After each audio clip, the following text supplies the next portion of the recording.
الصلاة والسلام على سید الانبیاء والمرسلین اما بعد فاعوذ باللہ من الشیطان الرجیم بسم اللہ الرحمن الرحیم الحمدللہ۔ آج میں آپ کا میزبان محمد عتیق نورانی جمعیت علماء پاکستان کے پلیٹ فارم سے جمعیت علماء پاکستان کے دفتر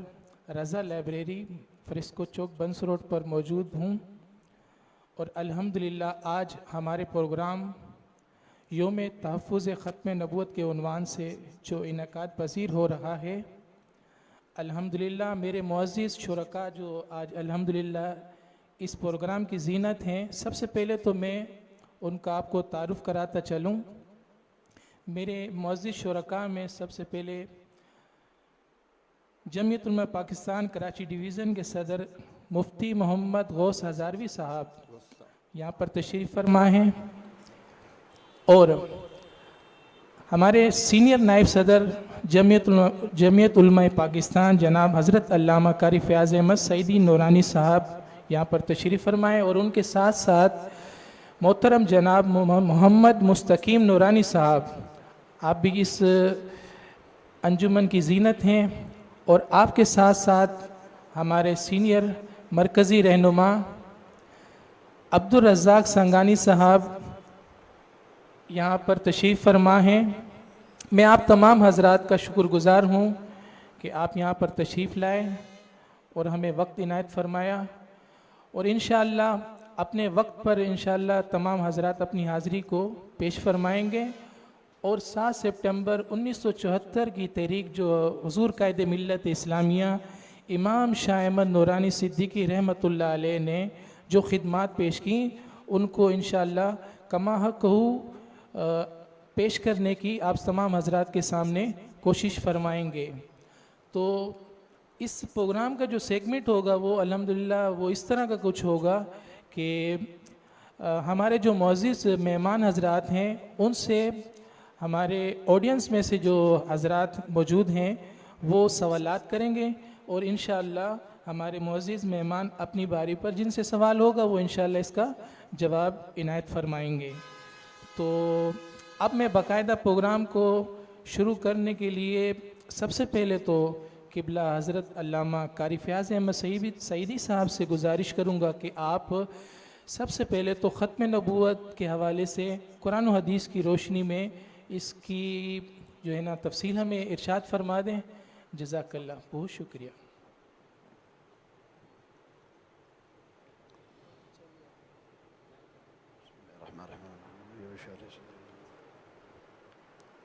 الحمد للہ رب العالمین، والصلاة والسلام علی اشرف الانبیاء و سید المرسلین، خاتم الانبیاء رحمت للعالمین، سیدنا و مولانا محمد وعلی آلہ و اصحابہ اجمعین، اما بعد فاعوذ باللہ من الشیطان الرجیم، بسم اللہ الرحمن الرحیم، ما كان محمد أبا أحد من رجالكم ولكن رسول الله وخاتم النبيين، صدق الله مولانا العظيم، إن الله وملائكته يصلون على النبي يا أيها الذين آمنوا صلوا عليه وسلموا تسليما، اللهم صل على سيدنا ومولانا محمد النبي الأمي وعلى آله وصحبه وبارك وسلم في كل لمحة ونفس بعدد كل معلوم لك دائما أبدا۔ حمد و صلاۃ کے بعد آج کا یہ عظیم الشان پروگرام یوم تحفظ عقیدہ ختم نبوت کے سلسلے میں محترم ہمارے بھائی محمد عتیق نورانی صاحب جو اس کے میزبان ہیں، انہوں نے مدعو کیا، ان کے شکر گزار ہیں۔ ختم نبوت کے حوالے سے بڑے اختصار کے ساتھ قرآن و سنت کی روشنی میں عقیدہ ختم نبوت کے بارے میں بیان کیا جائے گا۔ اللہ تبارک و تعالی جل جلالہ وعم نوالہ پوری کائنات میں انبیاء کرام علیہم السلام کو افضل و اعلیٰ، برتر و بالا بنایا، اور انبیاء میں بھی بعض نبیوں کو اللہ تعالیٰ نے بعض پر فضیلت عطا فرمائی، فضائل میں، کمالات میں۔ ان تمام نبیوں میں، تمام رسولوں میں جن کی آمد کا سلسلہ دنیا میں آنے کے اعتبار سے حضرت سیدنا آدم علیہ السلام سے شروع ہوا، اور حضور پر نور سید العالمین حضرت محمد مصطفیٰ احمد مجتبیٰ صلی اللہ علیہ وسلم کی بعثت کے ساتھ انبیاء کی آمد کا وہ سلسلہ اختتام پذیر ہوا۔ قرآن مجید فرقان حمید اللہ تبارک و تعالی کی لا ریب سچی اور آخری کتاب ہے، اس لیے کہ یہ آخری نبی پر نازل ہوئی ہے۔ قرآن مجید فرقان حمید میں اللہ تبارک و تعالی جل جلالہ وعم نوالہ نے حضور پر نور صلی اللہ علیہ وسلم کی خصوصیات میں سے ایک بڑی خصوصیت آپ کے آخری نبی ہونے کو اللہ نے بیان فرمایا ہے۔ ویسے تو قرآن مجید فرقان حمید میں ختم نبوت کے دلائل کے حوالے سے علماء کی تتبع تلاش کے نتیجے میں کم و بیش 200 آیات مبارکہ ہیں، جن سے عقیدہ ختم نبوت ثابت ہوتا ہے۔ قرآن شریف کی آیات میں سب سے زیادہ صریح اور نص سورہ احزاب کی آیت نمبر 40 میں اللہ تعالیٰ نے فرمایا ہے، ما کان محمد ابا احد من رجالکم، محمد صلی اللہ علیہ وسلم تم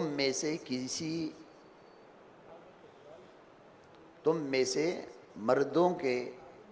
باپ نہیں ہیں، ولیکن رسول اللہ، اور لیکن وہ اللہ کے رسول ہیں، وخاتم النبیین، اور آخری نبی ہیں۔ اس آیت میں بڑی صراحت کے ساتھ اللہ تعالیٰ نے رسول اللہ صلی اللہ علیہ وسلم کے خاتم النبیین ہونے کو بیان فرمایا، اور خاتم النبیین کا معنی آخری نبی، اس پر تمام امت کا 1450 سال گزر جانے کے باوجود تمام امت کا، اولین و آخرین کا، اس پر اجماع اور اتفاق رہا ہے۔ قرآن مجید فرقان حمید کی اس آیت کے علاوہ دیگر بھی متعدد آیات ہیں۔ اس کے علاوہ احادیث میں حضور پر نور صلی اللہ علیہ وسلم نے اپنے خاتم النبیین ہونے کو بیان فرمایا ہے۔ ایک حدیث مبارکہ کا مفہوم ہے کہ انا آخر الانبیاء وانتم آخر الامم، تمام نبیوں میں میں آخری نبی ہوں، اور تمام امتوں میں اے میری امت تم آخری امت ہو۔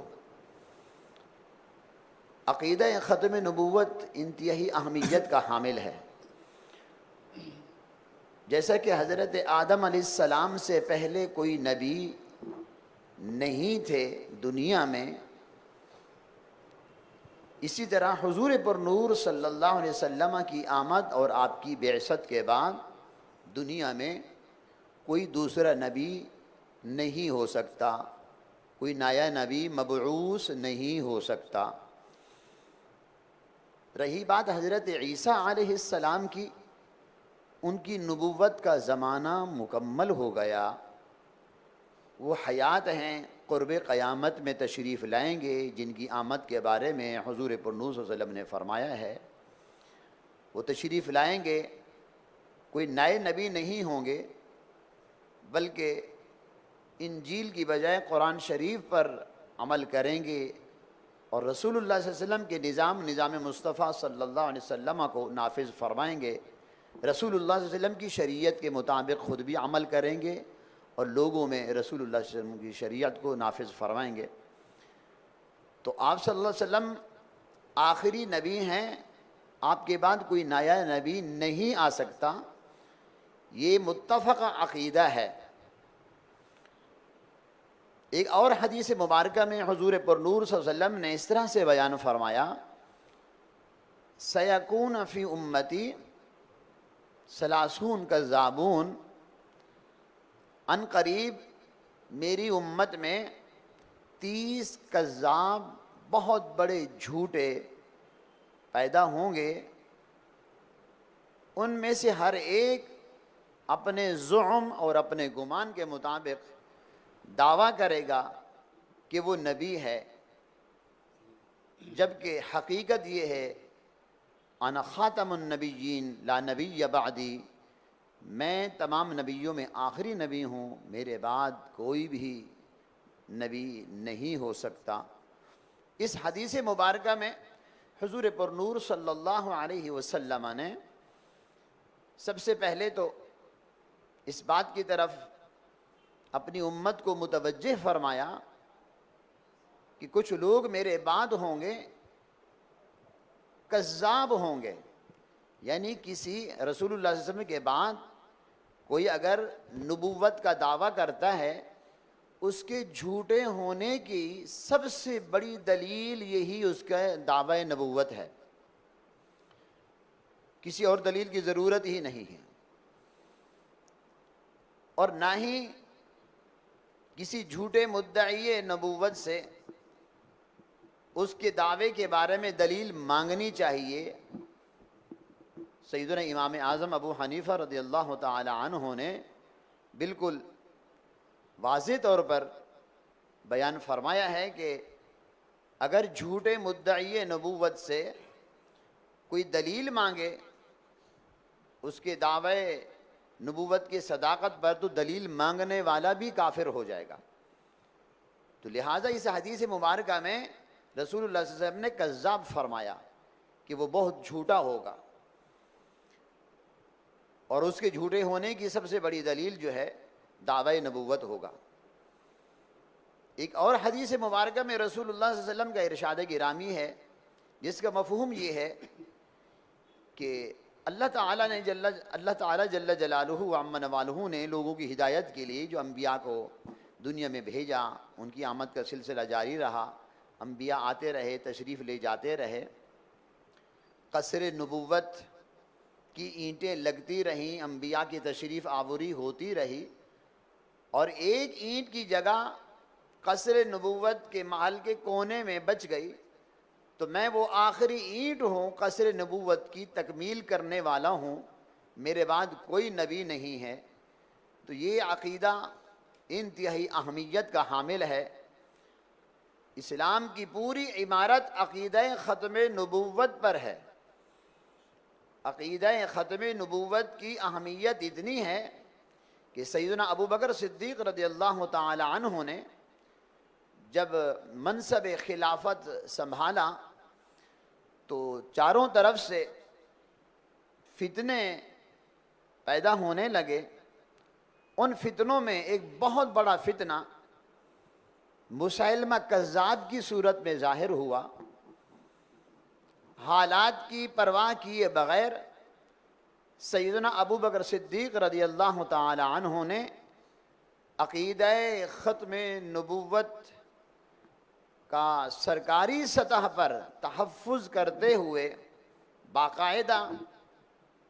صحابہ، جن میں حفاظ قرآن بھی شامل تھے، ان پر لشکر جرار کو آپ نے عقیدہ ختم نبوت کے تحفظ کے لیے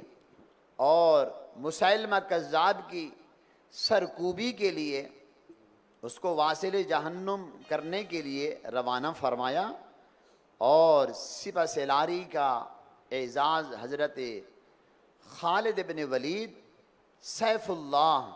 رضی اللہ تعالی عنہ کو حاصل ہوا، تو باقاعدہ صحابہ نے عقیدہ ختم نبوت کے تحفظ کے لیے اپنی جانوں کے نذرانے پیش کیے، اور بالآخر مسیلمہ کذاب کو واصل جہنم کیا، اور یمامہ کے مقام پر عقیدہ ختم نبوت کا تحفظ کر کے صحابہ نے اپنی جانوں کے نذرانے پیش کر کے بعد میں آنے والی تمام امت کو، غلامان مصطفیٰ کو یہ پیغام دیا کہ کہیں بھی عقیدہ ختم نبوت کے خلاف کوئی بھی سازش ہو، اس سازش کو ختم کرنے کے لیے اگر جانوں کے نذرانے پیش کرنے کا موقع مل جائے تو یہ ہماری سنت ہے، ہم رسول اللہ صلی اللہ علیہ وسلم کے سچے غلام ہیں، ہماری سنت پر چل کر تم نے پیارے آقا صلی اللہ علیہ وسلم کی عقیدہ ختم نبوت کا تحفظ کرنا ہے۔ یہ صحابہ نے عملی ثبوت پیش کیا۔ اسی طرح یہ سلسلہ چلتا رہا، امت نے عملی طور پر جہاں کہیں بھی کسی جھوٹے مدعی نبوت کو دیکھا، اس کا قلع کما کرنے کے لیے پوری امت متحد رہے۔ تو اس سے پتہ چلتا ہے عقیدہ ختم نبوت بڑی اہمیت کا حامل ہے۔ قرآن کی متعدد آیات کی روشنی میں، احادیث مبارکہ کی روشنی میں، اور صحابہ کا اجماع، تمام امت کا اجماع رہا ہے، یہ ایسا عقیدہ ہے۔ اللہ تعالی ہم سب کو عقیدہ ختم نبوت کے تحفظ کی توفیق عطا فرمائے، اور جو لوگ اس کے خلاف سازشیں کرتے ہیں ان سازشی عناصر کو کیفر کردار تک پہنچانے کے لیے اللہ تعالی ہم سب کو مل کر اپنے اکابرین بالخصوص علامہ شاہ احمد نورانی صدیقی رحمۃ اللہ تعالی علیہ کے نقش قدم پر چلتے ہوئے ان سازشیوں کا قلع کما کرنے کی توفیق عطا فرمائے۔ آمین وآخر دعوانا الحمدللہ رب العالمین۔ ماشاء اللہ، یہ تھے ہمارے حضرت علامہ قاری فیاض احمد سعیدی صاحب، الحمدللہ آپ نے ان کا بیان سماعت فرمایا۔ اب میں اپنے سیگمنٹ کی طرف جانے جا رہا ہوں۔ میرے جو آج کے پروگرام کے سب سے پہلے جو سوال کرنے والے ہیں، میں ان سے گزارش کروں گا بھائی محمد نوید احمد خان نورانی صاحب سے کہ وہ اپنا سوال پیش فرمائیں۔ جناب محمد نوید احمد خان نورانی صاحب۔ بسم اللہ الرحمن الرحیم، السلام علیکم ورحمۃ اللہ وبرکاتہ۔ میرا سوال محمد مستقیم نورانی صاحب سے ہے کہ کچھ لوگ ختم نبوت کے حوالے سے جو قرارداد پیش کی گئی تھی قومی اسمبلی میں، اس کے متعلق غلط معلومات لوگوں تک پہنچاتے ہیں، ابہام پیدا کرتے ہیں، بددیانتی کرتے ہیں، تو آپ ذرا بتائیں کہ اس کے اصل محرک تھے کون، ذرا تفصیل سے اس حوالے سے، شکریہ۔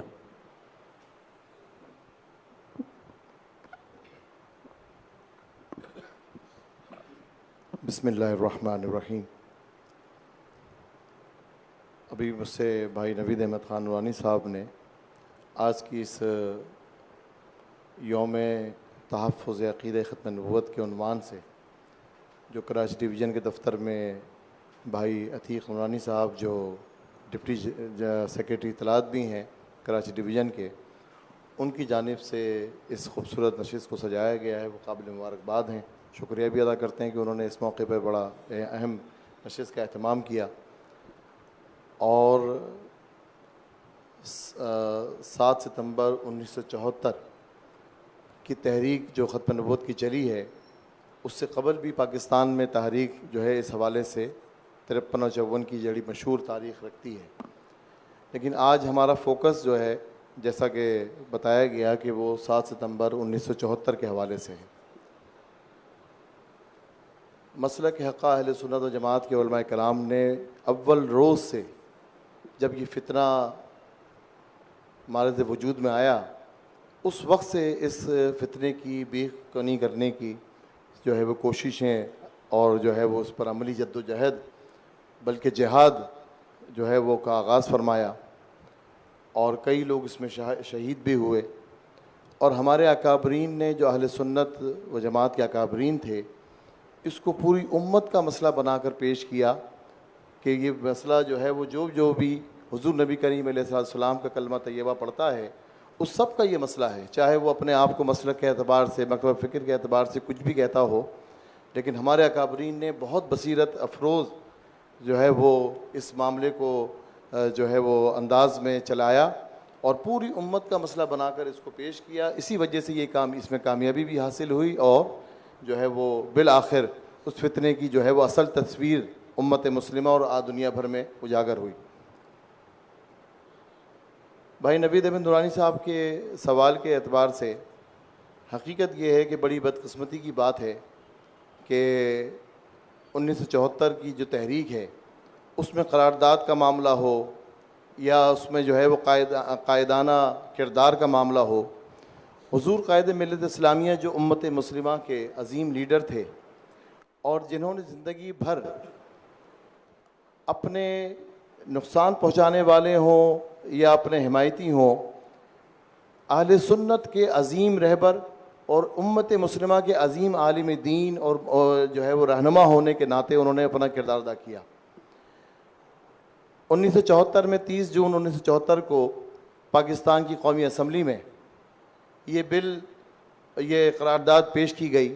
اس عنوان سے تحت جو ہے وہ اپنے پرائے کچھ ابہام پیدا کرتے ہیں کہ اصل محنت تو فلاں کی تھی، اصل تو کردار کسی اور کا تھا، بلکہ ایک مشترکہ جو ہے وہ پروگرام تھا کوئی، تو اس میں ایک دوسرے مکتبہ فکر کے لوگ جو ہے وہ یہ بات انہوں نے وہاں میں نے سنی کہ انہوں نے کہا کہ یہ حضور قائد ملت اسلامیہ علیہ الرحمہ نے جو قرارداد پیش کی ہے یہ مقصد ثابت یہ کرنا چاہتے تھے کہ وہ ان کی مہربانی تھی کہ پیش جو ہے وہ قائد اہل سنت سے کروائی، ورنہ جو ہے نا وہ ساری تحریک شاید وہی چلا رہے تھے۔ ہم اتنی بات کرتے ہیں کہ ہم حضور قائد ملت اسلامیہ کے ادنا سے مرید ہیں اور جمہوریت پاکستان کے جو ہے وہ انتہائی چھوٹے خادم، لیکن ہم نے بارہا اور جتنے لوگ ہیں اب تک موجود ہیں، کافی سارے لوگ ان میں سے موجود ہیں جنہوں نے اپنے کانوں سے سنا حضور قائد ملت اسلامیہ نے اس حوالے سے کئی گفتگو فرمائی ہے، ان کی خطابات بھی موجود ہیں، ریکارڈ پر موجود ہیں، کہ وہ حضور قائد ملت اسلامیہ علیہ الرحمہ فرماتے تھے کہ بھئی اسمبلی تو اس سے پہلے بھی پاکستان کی تھی، اس میں علماء بھی موجود تھے، تو اس وقت یہ مسئلہ کیوں نہیں اٹھایا گیا؟ اگر ان کی خدمت یہ جو ہے وہ صحرا اس خدمت کا عظیم خدمت کا اسلام کی حضور کی ناموس رسالت و ختم نبوت کے عقیدے کی حفاظت کے حوالے سے تھی، تو یہ اس بات کا جو ہے وہ دینی طبقے کو تو پہلے سے یہ ادراک تھا، فتنہ بہت پرانا تھا، تو پاکستان بننے کے بعد اس مسئلے کو کیوں نہیں اٹھایا؟ تو بہرحال یہ جو ہے جمہوریت پاکستان کو پہلی مرتبہ جب اسمبلی میں پہنچنے کا موقع ملا اور جو ہے حضور قائد ملت اسلامیہ نے اس کی جو ہے وہ قیادت فرمائی، تو حضور قائد ملت اسلامیہ کے تاریخ کی کتابوں میں اور یہ آئین میں سارا کچھ موجود ہے کہ کس طرح سے آپ نے جو ہے وہ نہ صرف اسمبلی میں قرارداد پیش کرنے کا معاملہ ہو، بلکہ بھٹو صاحب جو اس وقت کے وزیر اعظم تھے ذوالفقار علی بھٹو صاحب، ان کو قائل کرنے کے مکالمے بھی بڑے تاریخی موجود ہیں، اور یہ بڑا مشہور واقعہ ہے کہ جو ہے نا بھٹو صاحب کو کس طرح قائل کیا گیا۔ بھٹو صاحب کے سامنے جب یہ مسئلہ رکھا گیا، حضرت قائد اہل سنت امام شاہ احمد علیہ الرحمٰن نے اس مسئلے کو رکھا، تو انہوں نے کہا مولانا یہ مسجد و مدرسے کا مسئلہ آپ کہاں اسمبلی میں لے کر آنا چاہتے ہیں؟ انہوں نے کہا مسجد اور مدرسے میں یہ معاملہ حل ہو چکا، اب تو یہ اسمبلی میں کرنا ہے کہ پاکستان جو ہے وہ اسلامی نظاتی ملک ہے، اور قادیانی فتنہ جو ہے اپنے آپ کو مسلمان ظاہر کر کے دنیا بھر میں جو ہے وہ اسلام کی غلط تصویر اور پاکستان کو نقصان پہنچانا چاہتے ہیں، کیونکہ پاکستان اسلام کے نام پہ معرض وجود میں آیا ہے اور وہ یہودیوں کے ایجنڈے پر اس ملک کو نقصان پہنچانا چاہتے ہیں۔ تو بڑی جو ہے نا بہرحال ان کو قائل بھی کیا، اور بڑی اس کی بڑی تاریخ بڑی روداد ہے بعد میں کیا ہوتا رہا۔ بہرحال بھٹو صاحب نے اس پہ آمادگی کا اظہار کیا اور پھر یہ ایسا ہی ہوا۔ قائد ملت اسلامیہ سے نے اگر صرف اور صرف یہ بات جو ریکارڈ پر موجود ہے کہتے ہیں کہ قرارداد تو قائد اہل سنت امام شاہ احمد نورانی علیہ الرحمہ نے ہی پیش کی، لیکن جو ہے وہ تحریر محرک کوئی اور لوگ تھے، تو پھر سب کے پاس دستخط کرانے کے لیے مولانا نورانی کیوں گئے؟ بھٹو صاحب کو قائل کرنے مولانا نورانی ہی کیوں گئے؟ ولی خان کو سے دستخط کروانے کے لیے مولانا نورانی ہی کیوں گئے؟ مفتی محمود صاحب سے مولانا نورانی نے ہی کیوں کہا. تو یہ ساری چیزیں ہیں, بالکل اس میں کوئی شک نہیں ہے کہ سب نے جس کے پاس بھی حضرت اس حوالے سے گئے سب نے تعاون کا یقین دلایا, اور اس میں کوئی شک نہیں ہے کہ اس وقت کی پوری اسمبلی نے اس پر جو ہے وہ آمنا بالصدقنا کہا, اور جو ہے وہ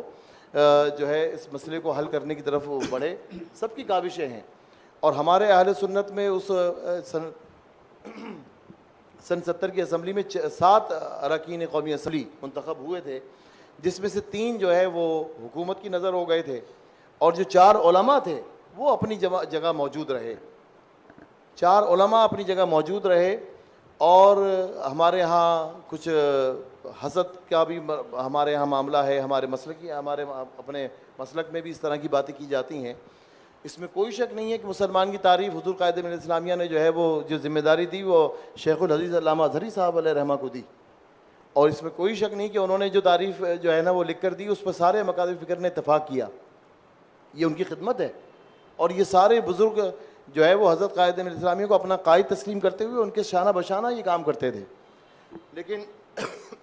قیادت یقیناً قائد اہل سنت امام شاہ مدرانی علیہ رحمہ کے پاس تھی کہ اللہ تعالیٰ نے ان کو بے پناہ صلاحیتوں سے نوازا تھا. وہ بات کرنا جانتے تھے, وہ علم رکھتے تھے, وہ دنیا بھر کے دساتیر پر ان کی نظر تھی. اور اس کا ہم نے یہ بھی سنا جب قائد اہل سنت علیہ رحمہ اس حوالے سے گفتگو فرمایا کرتے تھے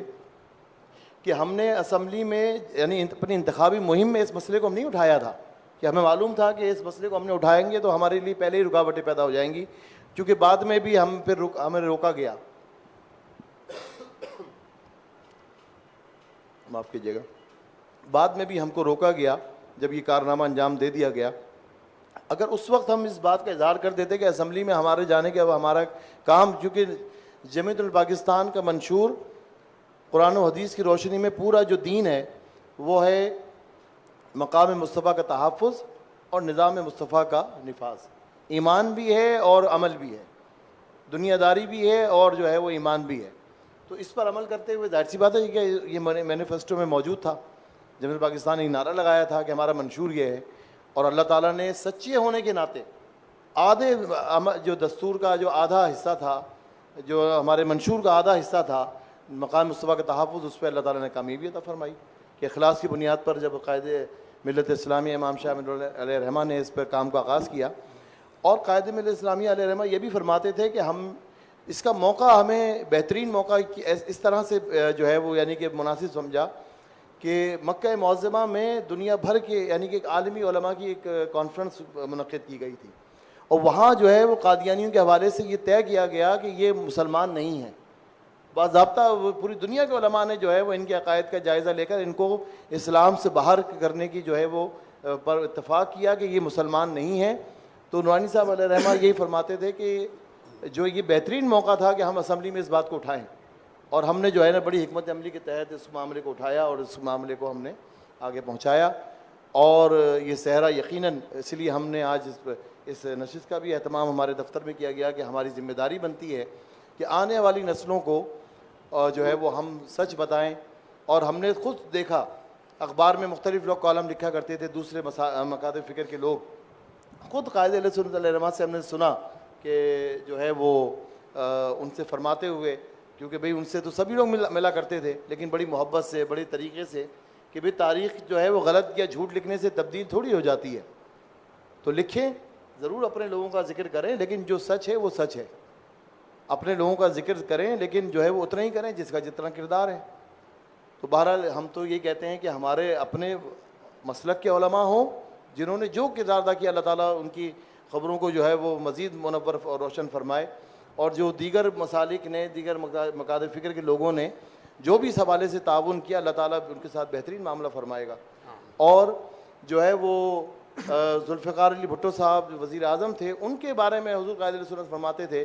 کہ بھئی ویسے تو وہ ایک لبرل مسلمان تھے لیکن ہمیں توقع یہ ہے اللہ تعالیٰ کے ہاں یہ بلکہ یقین ہے کہ اگر ان کی بخشش اور مغفرت کا کوئی ذریعہ بن سکتا ہے تو اس میں یہ تعاون ہمارے لیے ہوگا. تو یہ ساری چیزیں جو ہے وہ قرارداد کے حوالے سے موجود ہیں. اور ہم جمہوریت پاکستان میں تو یہی بات ابھی ساتھیوں سے بھی بات کر رہا تھا کہ شروع سے اب تک حضرت قائد اہل سنت علیہ رحمہ نے جو ہماری تربیت کی ہے, نہ وہ بے سر و پیر جو ہے جذبات, نہ جو ہے وہ غلو, اور نہ جو ہے وہ جتنا جو معاملہ ہے اتنا ہی ہے، اور سنجیدگی کو ہمیشہ سے اپنائے رکھا ہے، ہر معاملے پہ سنجیدگی سے اپنائے رکھا ہے۔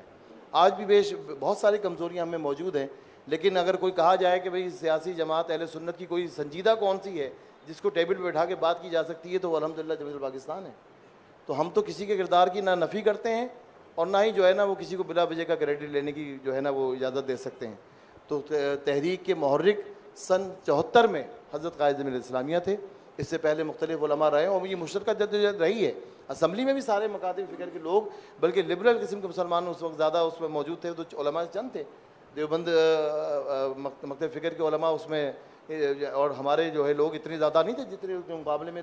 لبرل لوگ تھے، لیکن بہرحال سب نے مسلمان ہونے کا ثبوت دیا، اور یہ سہرا یقیناً قائد ملت اسلامیہ علیہ رحمہ کے بعد جاتا ہے۔ اور نہ صرف انہوں نے قرارداد پیش کی بلکہ اصل محرک بھی قائد ملت اسلامیہ امام شاہ احمد نورانی علیہ رحمہ ہی تھے۔ جزاکم اللہ خیر۔ ماشاء اللہ، جزاک اللہ۔ ماشاء اللہ، قرارداد کے حوالے سے قبلہ مستقیم نورانی صاحب بڑی تفصیل سے گفتگو فرما رہے تھے۔ اب میں اپنے اگلے جو ہمارے سوال کرنے والے صاحب ہیں جناب محمد یوسف مکرانی صاحب سے گزارش کروں گا کہ وہ اپنا سوال پیش فرمائیں۔ جن سے بھی آپ سوال کرنا چاہیں پیش کر سکتے ہیں۔ بہت شکریہ۔ السلام علیکم ورحمۃ اللہ وبرکاتہ۔ عبدالرزاق سانگانی صاحب سے سوال ہے کہ جمعیت علماء پاکستان کے قومی اسمبلی میں 4 ممبر تھے، صرف 4 ممبر تھے، ان لوگوں نے کس طریقے سے قادیانیوں کو دفن کیا اور ان کا کلا کما کیا، ہمیشہ کے لیے تھوڑا سا جو ہے نا وضاحت فرما دے۔ بہت شکریہ۔ السلام علیکم ورحمۃ اللہ۔ السلام ورحمۃ اللہ۔ بسم اللہ الرحمن الرحیم۔ آپ نے درست فرمایا کہ پاکستان کی قومی اسمبلی جو 1970 میں ہماری وجود میں آئی، اس میں 4 اراکین اسمبلی تھے جن کی قیادت قائد ملت اسلامیہ امام شاہ احمد نورانی صدیقی رحمۃ اللہ علیہ فرما رہے تھے۔ ان کے ساتھ شیخ الحدیث علامہ عبد المصطفیٰ الازہری رحمۃ اللہ علیہ، علامہ محمد علی رضوی رحمۃ اللہ علیہ حیدرآباد، اور علامہ محمد ذاکر رحمۃ اللہ علیہ جنگ۔ یہ 4 اراکین اسمبلی تھے، اور یہ کہا جائے تو بے جانا ہوگا یہ سارے کے سارے مین آف دی کمٹمنٹ تھے۔ یہ وہ لوگ تھے کہ جو وعدہ کر کے عوام اہل سنت سے شمع رسالت کے پروانوں سے گئے تھے، تو انہوں نے اپنا تن من دھن، اپنی خواہشات، اپنی ذاتیات، اپنی ہر شے کی قربانی دے کر وہ اس بات پر لگے رہے کہ نظام مصطفیٰ صلی اللہ علیہ وسلم کے تحفظ اور مقام مصطفیٰ صلی اللہ علیہ وسلم کے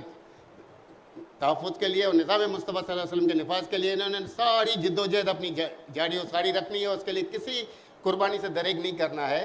تو یہ سب سے بڑی جو بات تھی، یہ ان کا کمٹمنٹ تھا کہ اس کمٹمنٹ کو پورا کرنے کے لیے انہوں نے کیا کرنا ہے۔ اب آپ فرما رہے ہیں 4، مجھے ایک واقعہ یاد آتا ہے۔ قائد ملت اسلامی امام شاہ احمد نورانی صدیقی رحمۃ اللہ علیہ کے گھر میں کچھ علماء کرام تشریف لائے، اور ایک عالم دین نے حضرت سے پوچھا کہ حضرت اب 4 اراکین اسمبلی تھے، اور ذوالفقار علی بھٹو جو سوشلزم کے نام پر ووٹ لے کر آئے تھے، جنہوں نے پاکستان کے لوگوں سے ووٹ لیتے وقت اپنا منشور ہی یہی دیا تھا کہ سوشلزم کی بنیاد پر وہ ووٹ مانگ رہے ہیں، ان کی 160 سے زیادہ نشستیں تھیں۔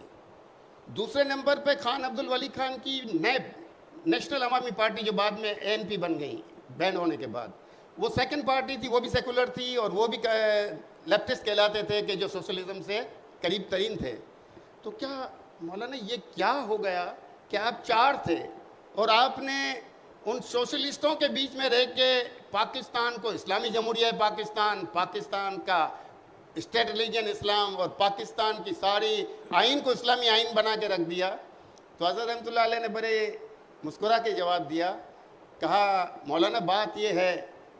کہ سوشلزم کے جنازے کو کندھا دینے کے لیے ہم 4 کافی تھے۔ اگر عزم جوان ہو، اگر جذبہ وہی ہو جو اصحاب بدر کا تھا، جو مارکہ بدر میں اصحاب بدر کا جذبہ تھا کہ تعداد میں تھوڑے ہیں لیکن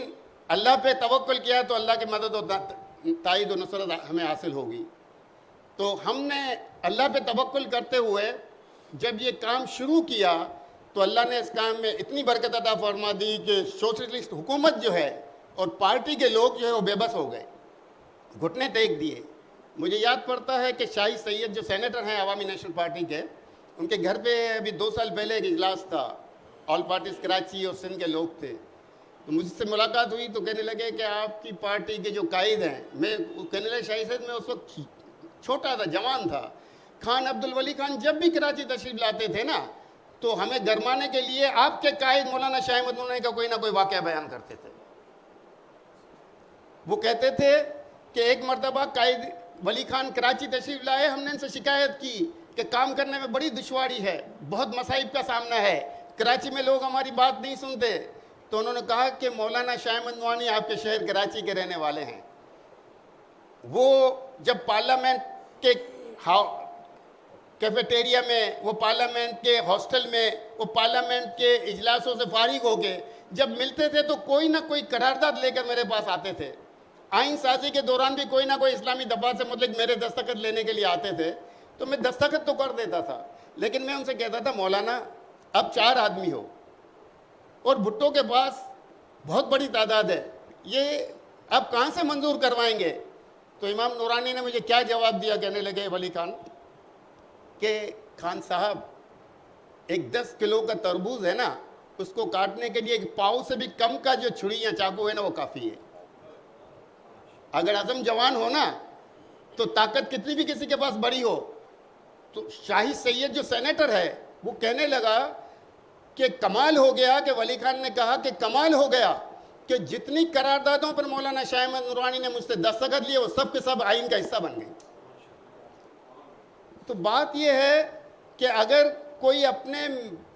کمٹمنٹ کے ساتھ اگر وفادار ہے اور صاحب کردار ہے, اس لیے کہ میں, آپ پوچھیں گے کہ بھئی ولی خان, غوث بخش بجنجو, یہ سارے لوگ امام نورانی کی قرارداد پر آج کیوں کوئی نہیں کرتا سائن,